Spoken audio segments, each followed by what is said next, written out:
দেখেন, একটা মাইয়া মানুষের কাছে সবচাইতে দামি সম্পদ হইল তার ইজ্জত। এই ইজ্জত নিয়ে মাইয়া মানুষ কখনো মিথ্যা কথা কইতে পারে না।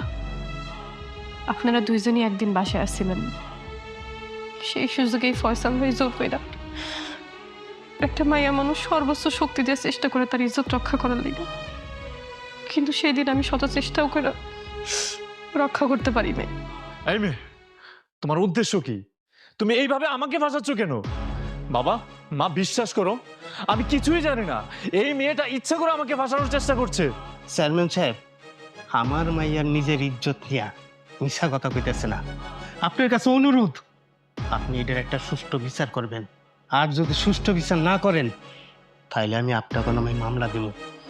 শুনছো, মামলা করলে তো আমরা অনেক বড় বিপদে পড়ে যাব। পরে আবার জেল হাজতে যেতে হবে সবার। দেখো সোনাই মিয়া,